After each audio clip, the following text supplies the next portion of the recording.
jurisdicción especial que otorga el código municipal, pero no es para impartir justicia, en realidad no lo es.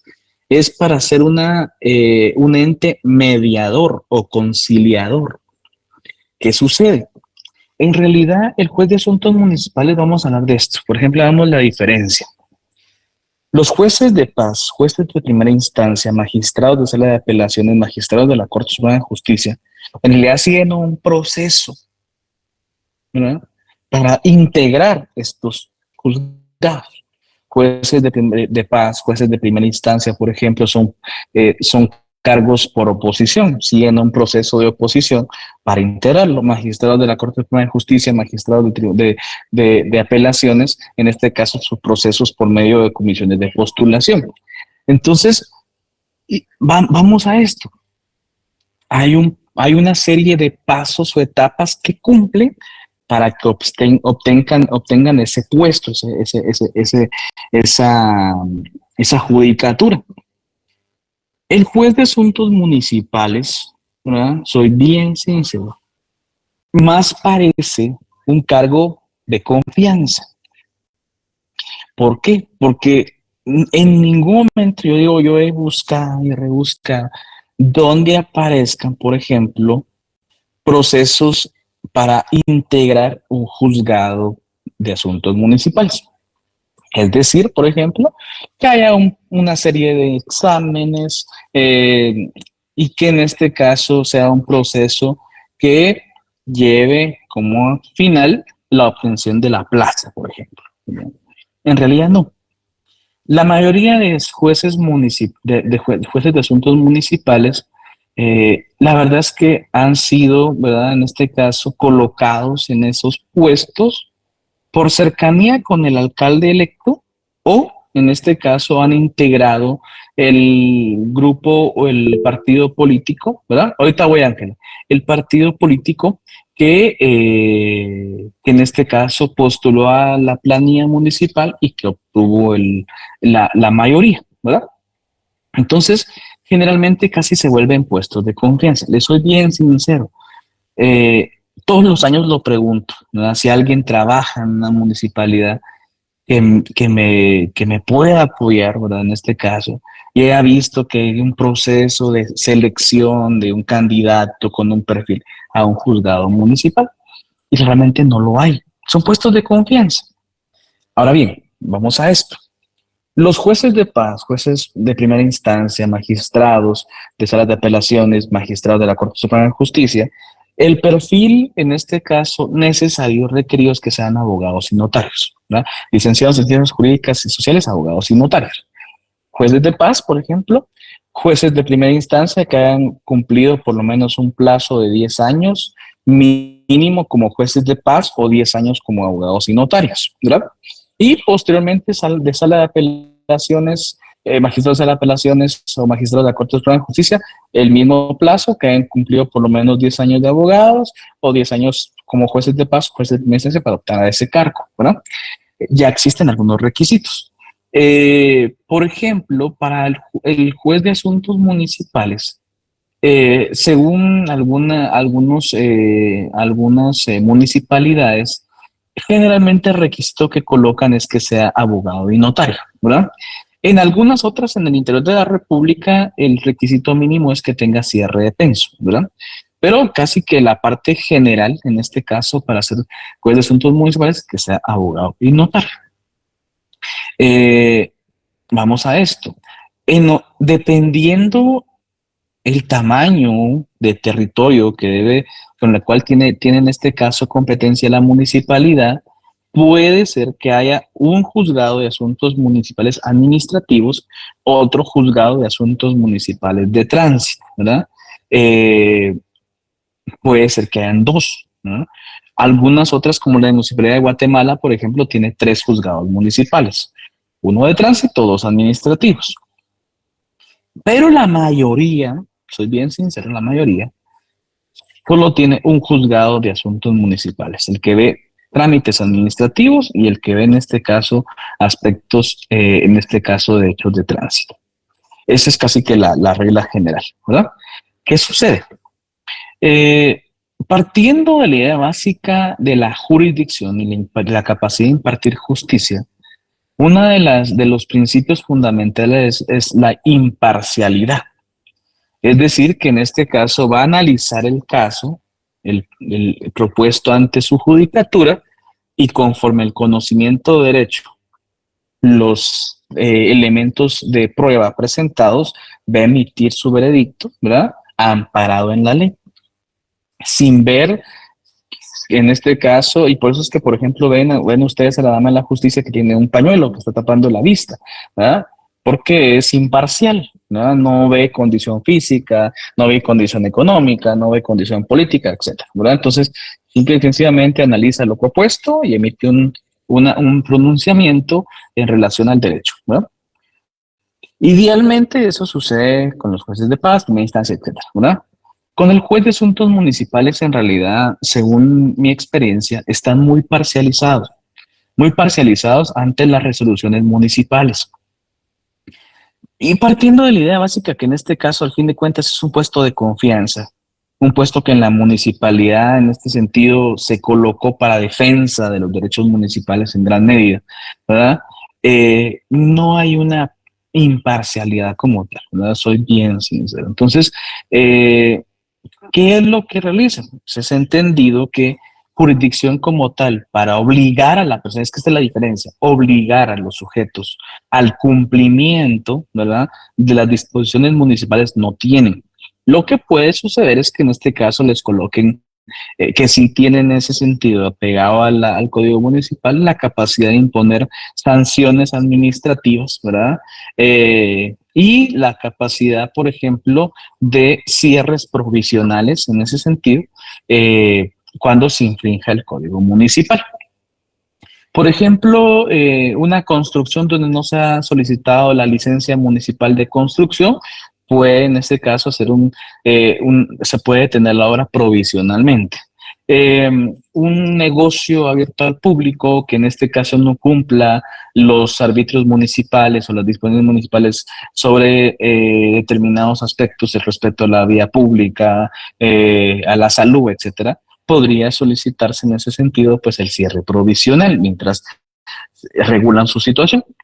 Y en el caso de los jueces de asuntos municipales de tránsito, pues ustedes saben perfectamente, ocurre cuando, por ejemplo, hay algún daño, ¿verdad? En este caso, a propiedad pública, propiedad municipal, porque si es en ese sentido, por ejemplo, de propiedad privada, si en este caso hay daños o lesiones, ese tipo de procesos lo inicia la Policía Nacional Civil, porque ya habiendo una elección es un delito, y cuando son aspectos de carácter privado, en ese sentido, pues lo que puede ocurrir es un cobro de daños y perjuicios. Entonces, en realidad, el procedimiento normal que utilizan en este caso los agentes de tránsito solo va enfocado en velar por el cumplimiento del código municipal y del reglamento de tránsito, ¿verdad? Entonces, en gran medida, los procesos cuando hay un hecho de tránsito y que llegan a un juez de asuntos de tránsito, municipal de asuntos de tránsito,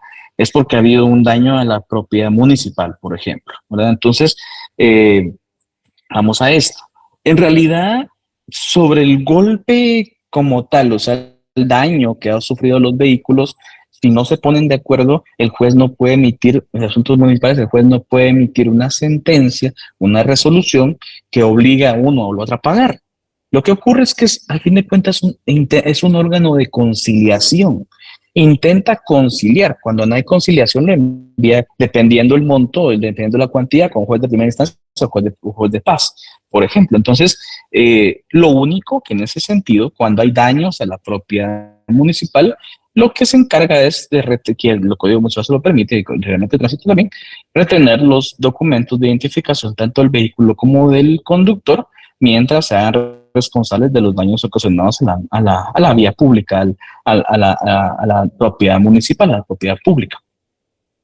De lo contrario, ¿verdad? No tienen otra actuación. Ahora bien, miren, la verdad es que les digo, hace algunos años, por ejemplo, llevábamos algunos procesos en la municipalidad, voy a omitir la municipalidad donde es, Pero pues no tiene razón. Por ejemplo, llegó un cliente con nosotros a presentarnos una notificación donde a él le cerraban su car wash. ¿No? Él tenía un car wash dentro de su parqueo, o sea, estaba la casa y estaba privado el parqueo, en este caso adentro de la casa, y ahí tenía él el car wash. Llega la notificación y de forma inmediata, de forma abusiva, con los agentes de tránsito, a colocar el marchamo de cierre provisional. Bueno, llega con nosotros y nos lleva dos notificaciones. La primera notificación iba dirigida al propietario de la casa. La mayoría de estas quejas o este proceso es porque muchos de los vecinos alrededor posiblemente se han quejado. Soy bien sincero. Al parecer, según nos contaba él, los vecinos, tanto de un costado de la casa como de enfrente, nunca les pareció al vecino de la par porque él anteriormente tenía un car wash, se tuvo problemas, tuvo que vender todos los instrumentos del car wash y perdió su negocio. Y siempre estuvo como que envidioso del de la par que había puesto su car wash. Y el del frente, porque en ocasiones, ¿verdad? Cuando no había espacio para colocar los vehículos ya lavados, los colocaba frente a su casa. Voy a tratar este tema para que me entiendan que no tenía ningún derecho de quejarse en ese sentido. Bueno, vamos a esto. Llega con nosotros y nos lleva las dos notificaciones. La primera notificación dirigida, me imagino que buscaron en los archivos municipales y encontraron el nombre del propietario. Resulta que el propietario efectivamente era el papá de este señor, pero el papá ya llevaba, cuando él llegó, 6 años fallecido, ¿verdad? Entonces, él le explica a los que llegaron a hacer la notificación que no les iba a recibir la notificación, bueno, que no, que su papá ya fallecido, ¿verdad? Y que pues él no podía firmar algo en nombre de su papá porque el papá ya había fallecido. Lo que ocurre es que, por ejemplo, los vecinos no tenían el nombre correcto, completo de la persona, entonces, como las notificaciones son personales, lo que hace la municipalidad fue buscar en sus registros quién aparecía como propietario y notificarle a él. No se puede notificar a alguien fallecido, ¿verdad? Entonces, inicialmente con esa notificación, un memorial de devolución de la notificación. Ahora bien, ahí, en este caso, cuando íbamos leyendo este proceso, iba así como que, bueno, es incorrecto, pero el actuar en este caso, pues es más o menos como el actuar general que hace. Lo que nos sorprendió es que iba otra notificación en el cual notificaban al car wash, al negocio, ¿verdad? A car wash, por ejemplo, la bendición. Y iban a notificar al car wash la bendición. Vamos a esto. Ya hemos visto anteriormente, desde el semestre pasado y este semestre más claro, quiénes son personas. La persona individual y la persona jurídica. La persona individual, nosotros. La persona jurídica, aquel en este caso que se reúne dos o más personas y que son reconocidas como una sociedad, pero que están identificadas a través de un representante legal. El car wash La Bendición, al final de cuentas, era un negocio de barrio informal. Es más, ni siquiera esta persona, había regulado, por ejemplo, ir al registro mercantil, inscribirse como comerciante. No, él lo único que hacía era pagar, en este caso, los arbitrios que la MONI le impone, ¿verdad? Por la utilización en ese sentido de su vivienda de manera comercial. Yo creo que se le decían de hecho a piso en ese momento. Bueno, no me acuerdo muy bien. Vamos a esto. Esa notificación, a todas luces, es una notificación jurídicamente errónea, de mala fe, ilegal. Ustedes no le pueden notificar a un comercio. Se puede notificar a la persona jurídica, ¿verdad? O sea, ustedes no van a notificarle a Pollo Campero, por ejemplo, ¿verdad? Al pollito ahí que le reciba, es imposible. Entonces le van a notificar si hay una notificación, por ejemplo, a McDonald's, a Industrias de Hamburguesas Sociedad Anónima, a través de su representante legal, por ejemplo, ¿no? Pero al comercio, al fin de cuentas, del car wash La Bendición era un nombre comercial, aunque fuera de forma informal, pero era un nombre comercial. Bueno, esa notificación lo que hicimos fue agarrarla, pues, en eso le digo, lo hicimos porque en ese momento estaba con un colega, e intentamos ir a platicar con el juez de asuntos municipales, sabiendo perfectamente que el juez de asuntos municipales lo único que hace es firmar los documentos, ¿verdad? No crea las resoluciones en ese sentido, ¿verdad?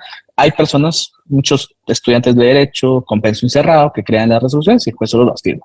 Bueno, no nos dieron audiencia con el juez, pero nos recibe en ese momento era una señorita, la oficial, que era encargada de ese proceso. Como está el número de proceso, le ponen y todo. Entonces le dijimos, ¿no? Miren, aquí traemos el memorial de devolución de esta notificación, esta persona está fallecida, adjuntamos el acta de defunción, la venimos a devolver, notifica a quien corresponda, ¿verdad? A una persona fallecida no puede notificar. Entendió, la recibe, pone recibe. Y después le dijimos, mire, y venimos a devolver esta notificación porque están notificando a una persona que no existe, ¿eh? Al car wash la bendición. Ahí fue el problema. Eh, yo no sé si ya le dan estas instrucciones o ya es un proceder normal en ese sentido de la administración pública, en el cual no hay capacidad de análisis ni capacidad de discusión o de llegar a establecer una buena plática.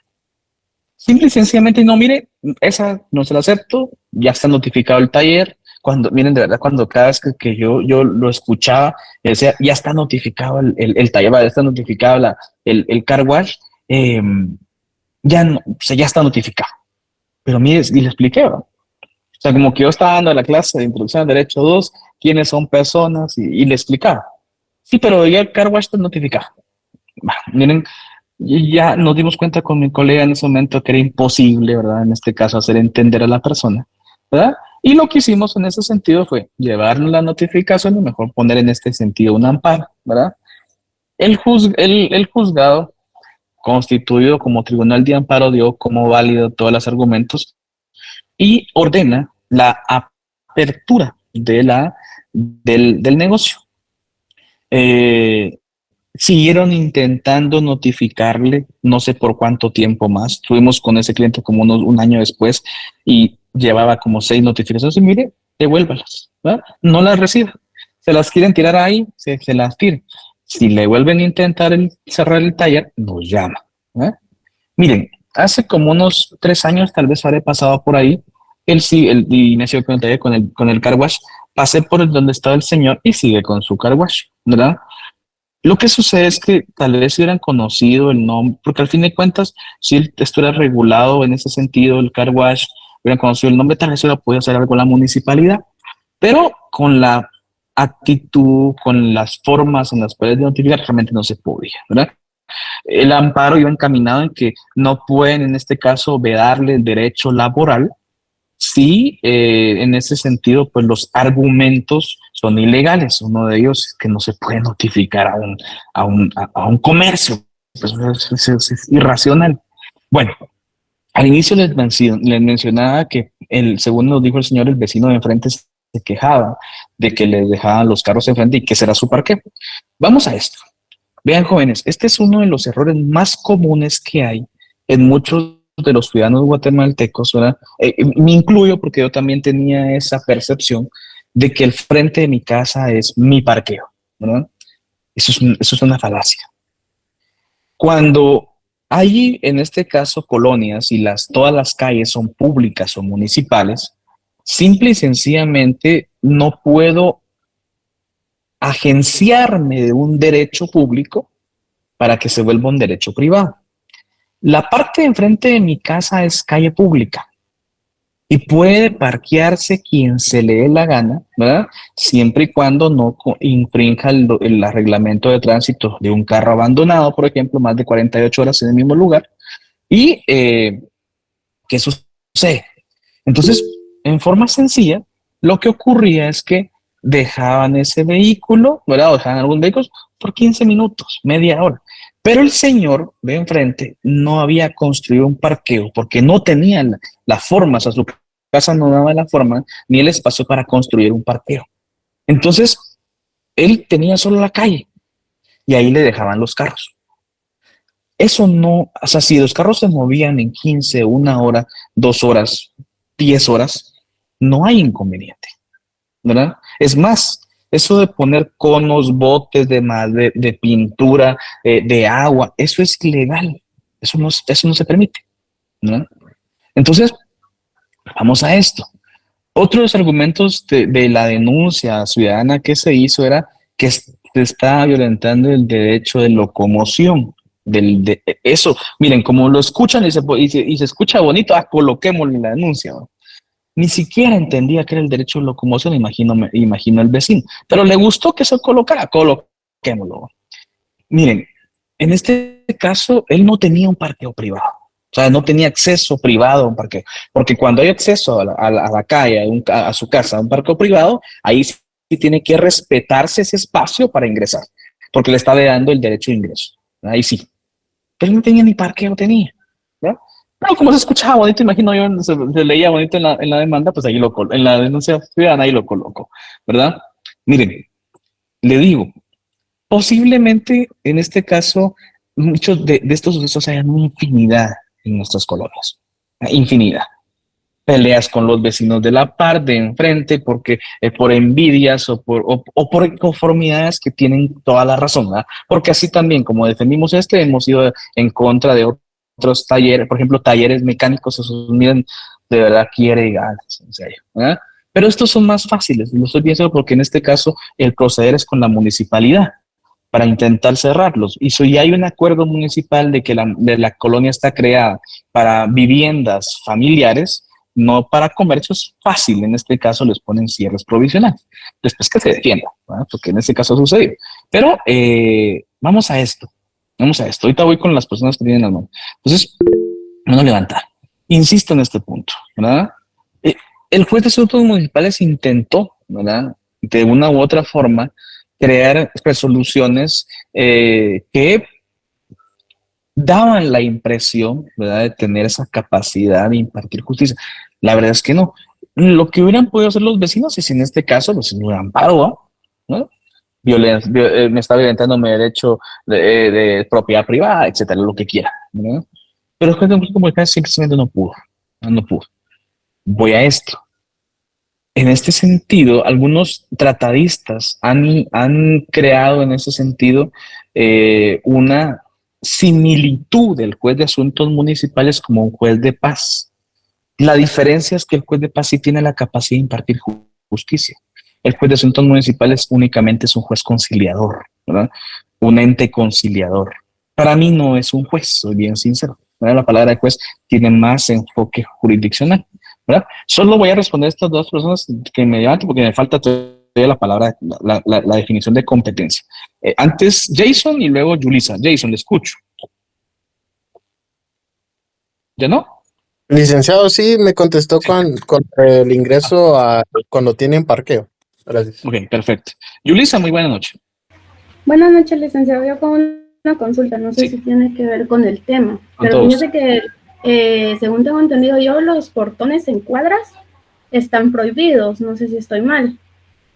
Pues, vamos a esto. La idea o sea, usted puede en su casa, eso es su propiedad privada. Pero digamos en la cuadra. O sea, cerrar la cuadra. Ajá, cerrar una cuadra. Si tiene otra salida.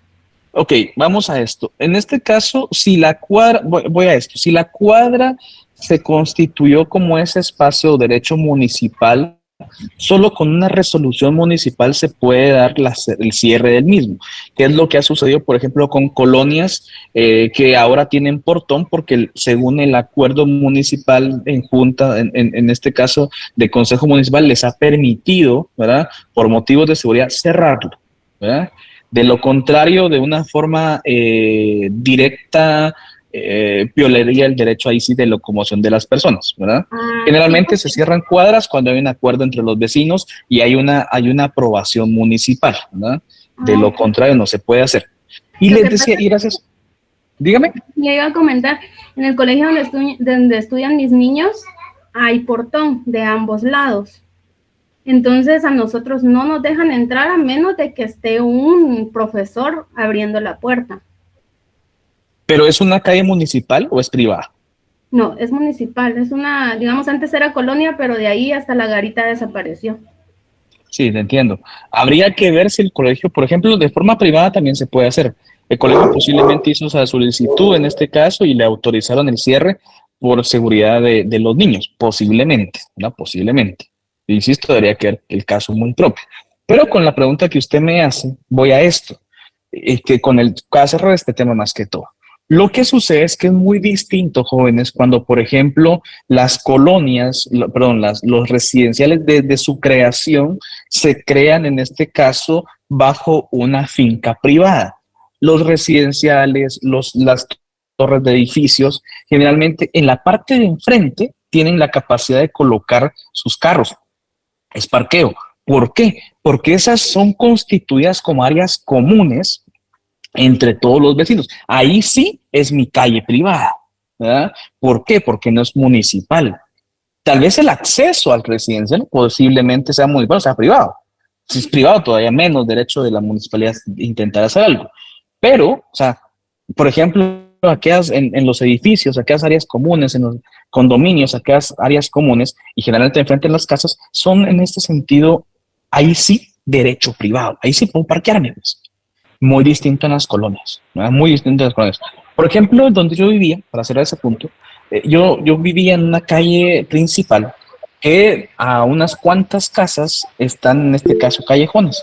Entonces tenía el inconveniente de que generalmente me ponían vehículos enfrente de la casa y igual tapaban el acceso, por ejemplo, de la salida del parqueo. Entonces, intentamos con mi familia en un momento colocar botes de agua, cualquier chunche que tapara el parqueo. Lo logramos en gran medida algún tiempo y después la MUNI pasaba, ¡pum!, volando todo, ¿verdad? No teníamos cómo quejarnos, soy bien sincero, ¿verdad? Yo me molestaba en algún momento, decía que abusivo lo tenemos, ¿verdad? Pero al fin de cuentas entendí, ¿verdad? Ya conforme los años de experiencia, que al fin de cuentas es una calle municipal y que cualquiera se puede parquear, ¿verdad? Y que enojarme por eso, lo único que me hacía era afectarme el IVA, porque realmente no, ¿verdad? Lo que sí es que tienen defender, en este caso, el derecho de acceso al parqueo, en este caso de la casa de mis padres en ese momento, ¿verdad? Bueno, continúo con el último tema del día de hoy, el tema de competencia. Lo que sucede es que esa capacidad de juzgar, perdón, solo Jason tiene la otra mano levantada, no sé si tiene alguna duda. Sí, licenciado, solo era una pregunta. En el Sí, caso de, por ejemplo, en los centros comerciales, cuando ponen cepos, ¿está autorizado el centro comercial poner cepos? adentro del centro comercial Así es. habría que dar reglamento del centro comercial, pero a fin de cuentas eso es privado. O sea, si usted se parquea dentro en un parqueo de un centro comercial es privado. Y en un derecho privado puede hacer lo que uno se le dé la gana, ¿no?